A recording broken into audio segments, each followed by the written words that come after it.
Hello, hello. I'm so excited to join all of you again with a very special guest. You know, I just love the light workers, healers, and mystics that cross my path. And the goal of this podcast, Together We Seek, is to bring them to you. People that I have in my network that I've worked with that are trusted resources that I really enjoy sharing their story with you. And Judy O is no different. Judy is joining me from Canada, and today's topic is numerology, one of my favorite things to do in life. And I'm so excited, Judy, to have you with me today. Thank you so much to invite me. This is wonderful for me.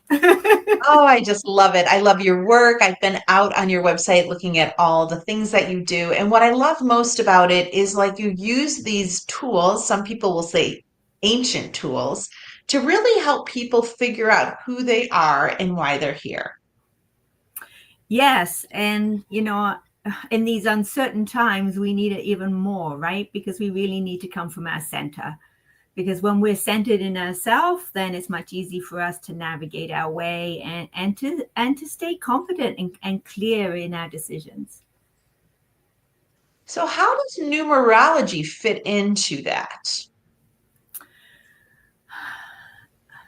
I think I think if I go back to the very beginning when I first came to cross numerology, what it did for me was it relieved stress and pressure and expectations I had on myself. In that case, it was in a relationship. Um, but that relationship impacted the way I felt about myself and my own confidence and my own path, trusting my own path. And so from that moment, it just became a tool for me to be able to really see, hey, look, if I can gain insights, I mean, it is bigger picture, higher level insights, but if I can get an objective perspective um, with looking at my birth date, then that's magic. And I haven't been able to drop it ever since. And that was what, 1999. So it's been a while. Oh, that's amazing. So, tell me, like, when you talk about your birth date, and I've done this myself, I've added up all my numbers, right? The month, the date, and the year in its totality. And then I just keep adding it up till I cannot get to another number. My number is five. So, I took my birth year, my birth date and the birth month, and my number is five. And so, how does that number help you in your life? Like when you say, oh, that number's helped me so much, what does that mean? Well, I mean, if we take your number five as an example, now, I mean, that's your life path number. There's probably a couple of numbers you added together before you got to the five, so they're going to add to the story, and then each number in your birthday adds to the story. So it's going to tell me different aspects about yourself and your nature. But at the end of the day, your life path, if it's a five, it's been, let's say, an adventure. It's got this piece for you that you like adventure, you like change, you're probably quite spontaneous by nature, or have become spontaneous as time's gone on. You started to see things perhaps in a more playful way than other times in your life. Or there'll be, you would have had these times when sometimes you were more carefree than was to your best advantage, and vice versa. You needed to lighten up and have more. As I work with somebody or talk to somebody and get deeper, get to see how do we work with the spectrum of that with it right now.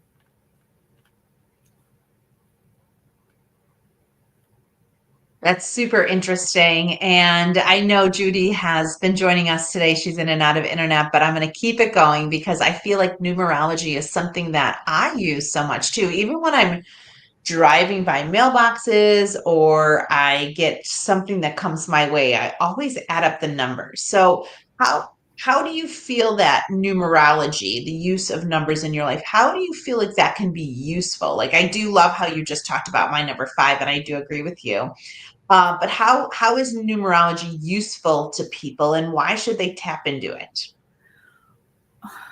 My favorite use of it is working with entrepreneurs or sole professionals.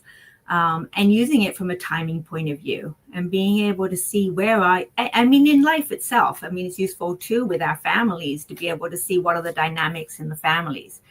But from the timing point of view, and again, we can tie that to our families as, you know, I'm here and this person doesn't want to do what I want to do. And it's like, it often gives us an explanation why things seem off balance, whether it's the way we communicate, whether it's the way the timing of doing activities. One person wants to take a holiday, then somebody else wants to put their head down into their work.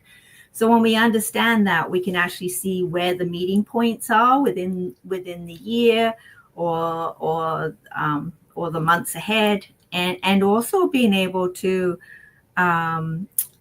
look at it from a business planning point of view. When can I expect things to come to fruition? And it's so accurate. It blows me away even after all these years. And what it also does is it helps us to have a bit more peace with ourselves, because, you know, as we move into business, a lot of the time is we work with expectations that really aren't reasonable. But if we bring it back to nature and we realize, you know, like, it's impossible to produce that in that amount of time. You know, it's like if I planted tomato plants up here right now, they're just going to die. And we got snow today, so you know, they're going to die in the snow. But, you know, we'll do the same thing in business and expect that we're going to be, you know, plucking the fruit in just a, you know, few weeks, and it's not the case. And so when we can start to see the natural rhythms and the natural timing, then we can cut ourselves a break, get more realistic, and then by dropping the stress that's often, you know, we pick up the stress because we have these expectations and they're not reasonable, and it just layers on and layers on. As soon as we start to clear that, then we've got energy to use and get results. So you're essentially saying you can use numerology to help you maybe slow down a little bit, pay attention to what's happening, maybe not drive yourself into the ground, which so many entrepreneurs do. And it's really another tool for them to kind of work within their flow. Absolutely. Mhm. And so do entrepreneurs work with you monthly? Is it a one-time thing? Like how do people benefit from this that are starting their business, or maybe they're shifting their business, or they want to grow their business? Like what does that look like for somebody that's working with you? How often are the touch points, and how do they learn to kind of use the numbers to their favor? So unlike a coach, my touch points are when you really need it. So depending on what stage you're in and phase you're in, you're going to use my services at different times. For one-on-one sessions, I have clients who are going to start at the beginning of the year, and they're going to use the astrology and numerology that I work with to be able to plot their course for the year. And you can get some amazing insights of what support's available to you on an energetic level. So, you know, you can make some really clear decisions of, you know, is that my marketing direction to go this year? So we could be looking at it from that point of view. Other times, I had a call the other day from my clients tend to last with me for a very long time. Like we're talking 10 plus years, you know, and they know when they need me. But, you know, the other day, you know, I think her words were, I got knocked off track. And there was a scenario that knocked her off track, and she was trying to wrap her head around it. And so the insight I was able to give her in, you know, 30 minutes was able to put her back in her groove and back on track, and feeling really confident in the decisions she was making, and having that greater understanding that just kind of lets you relax and feel more peaceful. I teach, I have a program I've created called Focus and Flow, and I teach people how to find their own rhythm, so that then they can see what is it, and it incorporates your life path. But it also incorporates, you know, learning how to know what year you're in and what month you're in. And there's a time blocking piece too, so that you can actually move into greater productivity in your days, because you really are in harmony with yourself and your own natural rhythm. And so your productivity, when you're in your focus mode, it's there. And it also helps us to really remember that we do need to have that peace and that balance. We need that downtime to recharge. I love that. And it gives people permission that maybe they don't give themselves, it sounds like. That, you know what, that's one of the biggest takeaways I hear from people who've taken the course, is that they give themselves more permission, and they give themselves more peace.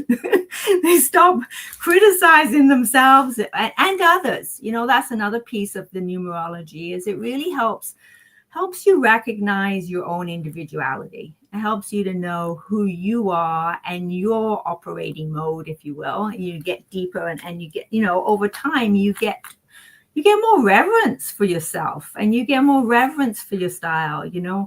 I work with a lot of people who are, emotionally sensitive, and that can shut you down pretty quick if your environment is harsh.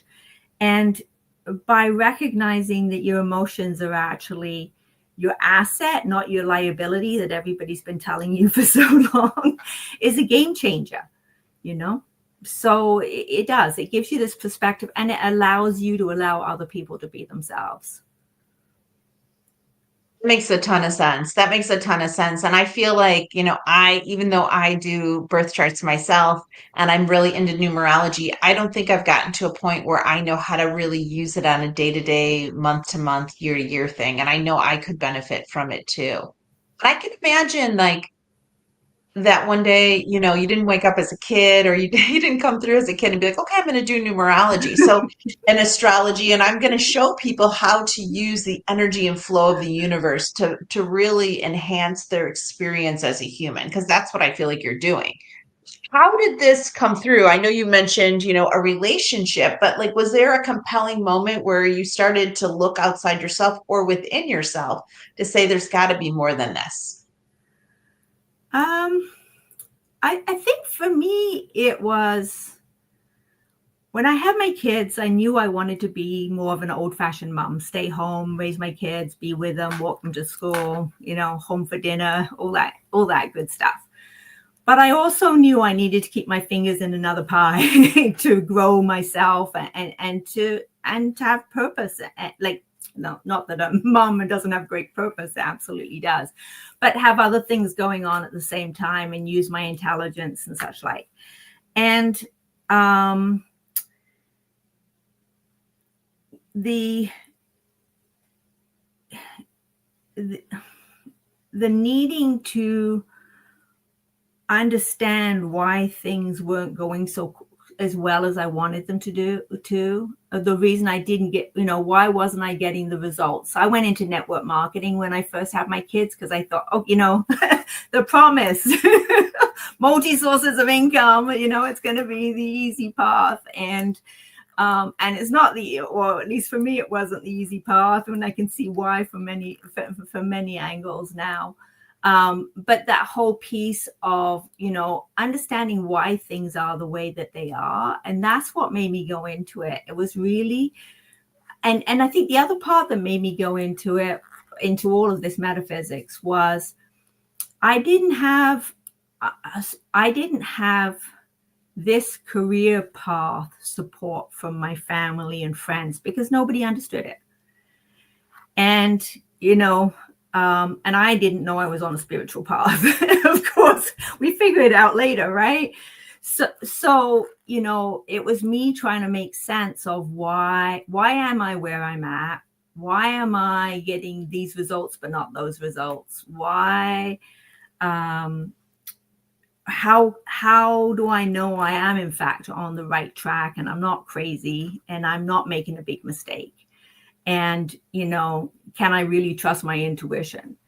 And so I think that's why I really stepped into all of this. And I think there's another part, that some of your listeners will really understand, is there's a remembering for me. It's definitely had some past life experience in the metaphysics, because there is there's a grace and an ease that comes. So even though there's all the effort that you put into the years of understanding and learning and such like, there really is this other piece of, I have had some idea about this for a really long time, Yes. That's so beautiful. And I love it because it just showcases that, it's not a straight line for us. And if you're getting inclinations that there's a bigger why for you, or you're trying to figure out why your path is not working, it's not because you're in the wrong place, but because there's a bigger message for you. Yeah.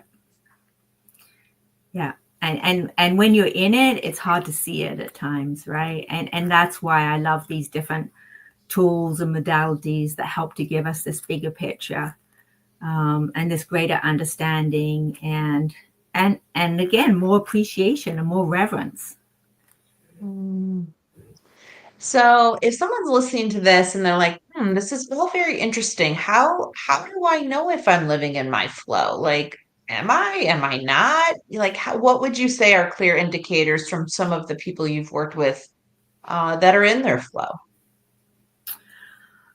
I think I first want to say that while there's a level of ease and grace, it doesn't mean it's necessarily easy and getting everything that you want when you want it. But I think, if when we're conscious, we really know there's a divinity no matter what we're going through. We can see that there is, you can see things lining. And again, as we expand our consciousness, we get to see the signs and appreciate the signs. And, sometimes the sign is keep going. And sometimes the sign is take a break and have a rest, right? So I think, to be in your ease, to be in your flow from a working, perspective is, it's like you sit down and it's like the magic happens. It's like the artist, and they've done the work before, and they know their colors that come together, and there's magic there. There's flow there. And sometimes it's just that you're not all caught up in a whole bunch of thinking that is interrupting your flow. So I think, bottom line, there's an ease and grace, but that doesn't mean that you're getting everything the way you want it and fast and easy necessarily. But sometimes it is. So honest, so authentic. I just love this because I understand that. I've been through it and I know what it feels like to be in the crosshairs of getting to the next stage. I'm in my flow, but it's hard. And there's a lot of work that needs to be done, but there are moments of joy and there's a lot of moments of celebration in the sense of like, I'm so glad I made it this far. I'm so happy to be where I'm at. And I think for many of us, doing that work is so important, along with working with practitioners and mystics and people that are creating insight that you may eventually be aware of, but you might not know right now. And I love the people that come together on this podcast because we all need different things to enhance our journey. Many of us know these things are things we've used other times, but it's really great to find people like yourself that we can call on and be like, I really think I could do this a little better. And I would love to join your flow class, or I would like to do a one-on-one session. And that's really the work that I'm doing, is just shining light on all the possibilities to really work in conjunction with the work you're expected to do and you've agreed to before you got here. I think the other thing you're doing too, JJ, is, and I'm sure you have your team, right? What you start to do is you get to showcase how everybody needs their team. It's like, as you get to know your physical body, it's like, I need Reiki for this, or I need chiropractic adjustment, or a massage, or, I just need to sit quiet. Right. So you start to go into meditation, whatever. So, with what you're showcasing here is you get to show people how, just as running a business, you need different experts for different areas. It's the same for our well-being in our life is we need these different pieces, and as we expand our consciousness and awareness of all these different pieces and try different things, we get to see, okay, this is what I need right now. Or you'll have somebody you'll work with for a specific amount of time, and then that chapter's over, and they've brought you on that, brought you along on that part of your journey.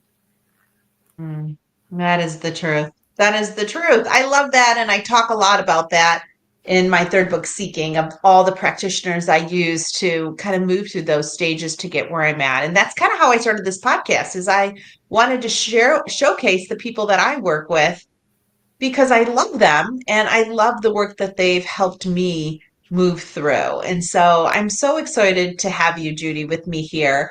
What is on the horizon for you? What is, sparking you up for 2025?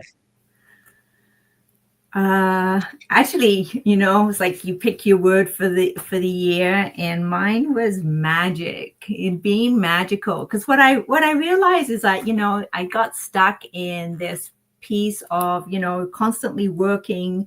I've definitely been consolidating my work more recently and bringing recognizing what is my body of work, and really running with that.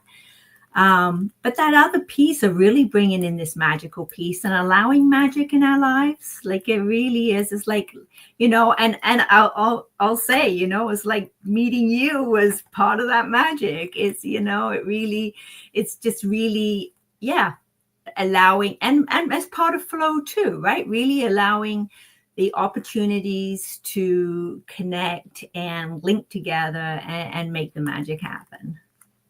Uh, well, I am thrilled to be part of your magical year, and I'm super honored that you joined us here. And hopefully, everyone will check out your work. All your links are below, so be sure to reach out to Judy on her website below or her Instagram. It's been such a joy getting to know Thank you, you. and I'm sure our work will continue. So, thank you so much, Judy, for joining us. Well, thank you so much for inviting me. This has been an absolute pleasure. Thanks, JJ. Oh, I'm so honored. I'm so honored of all the people that come my way and share their stories. So thank you, Judy, and thank you everyone for listening in, and we'll see you again here next time.